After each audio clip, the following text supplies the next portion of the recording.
Polio research log, entry 4. Infection rates are still skyrocketing and the death rate is higher than it's ever been. My team and I have been working tirelessly to make a vaccine to no avail. With my recent failure to produce a vaccine, I feel as though I've let my country down. I only wish I could have done something soon to prevent this nightmare. But now is not the time to sit and mourn. It's time to get to work.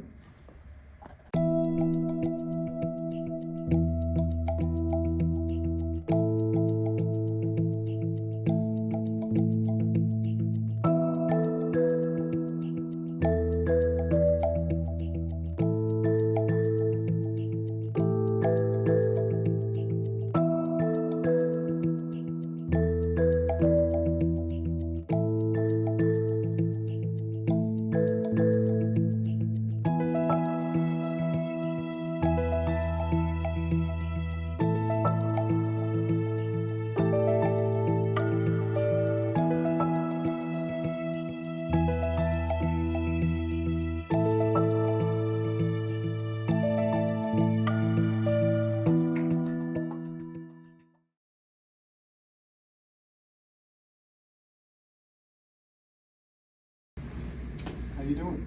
Fine, just a little nervous. I can understand that. Just lay back and the procedure will be over before you know it.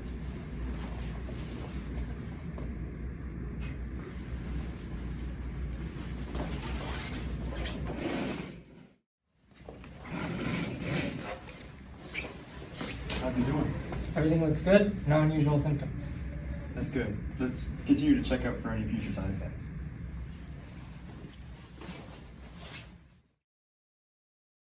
Polio research log, entry 8.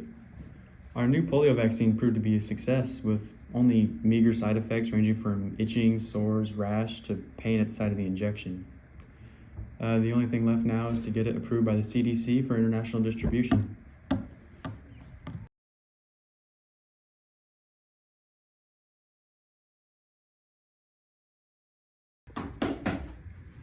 Dr. Salk, after seeing the research and testing that you and your team have conducted, we have decided to approve your inactivated polio vaccine for national use.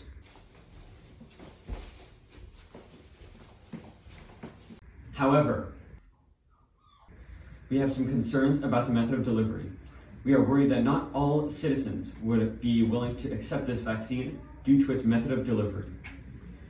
We will contact you further if we have any more questions, and thank you for your time.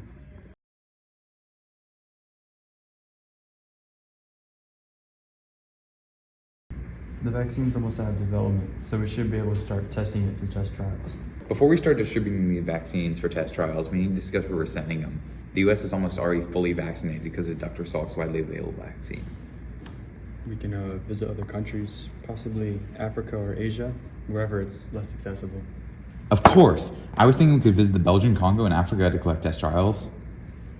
It sounds perfect, but we need to think bigger. Trials may be harder to collect in Africa. If we could only find some place with a large population sample that still needed a solution to polio, we could run tests and trials without worrying about a lack of people to vaccinate. What about the Soviet Union? Despite their people being in a war, they're looking for a cure for polio, and I think their larger population would allow us to get some good test trials. You're really good. What a fabulous idea. I'll compile a sample to send over to the Soviets. I know a doctor, Dr. Chumakov. He'll help us run test trials over there and approve it in Russia.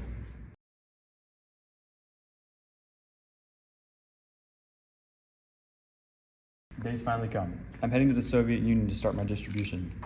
Please take care of the lab while I'm gone and keep it safe. Absolutely, sir. Good luck on your travels and test trials.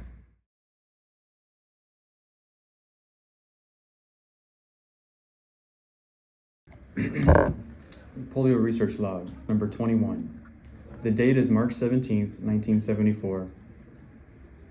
Rates of the polio infection have lowered exponentially. The process of making this vaccine has changed the world, and regardless of our differences in managing the vaccine, both Albert Sabin and I have made the world a better place. I have made a successful cure for the polio virus, and I hope to continue my field in virology even after retirement.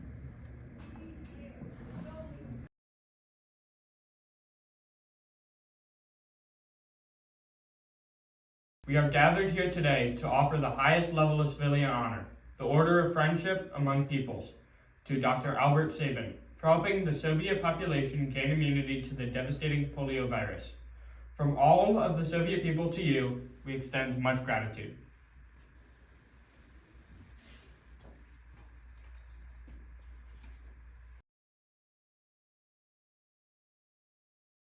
Good morning, folks, and welcome to today's Daily News Report for April 22nd, 1994. It is nice and sunny at a high 87 degrees Fahrenheit and a low 68 degrees Fahrenheit on this warm Dallas morning. In other news, polio, a virus which terrorized the world less than 50 years ago, has officially been wiped out from the Americas. Almost the entirety of the U.S. is vaccinated against it thanks to the amazing innovations and science of Jonas Salk and Albert Sabin. To commemorate this monumental event, we'll be hosting a special report on the history of the polio virus and its vaccine, so stay tuned.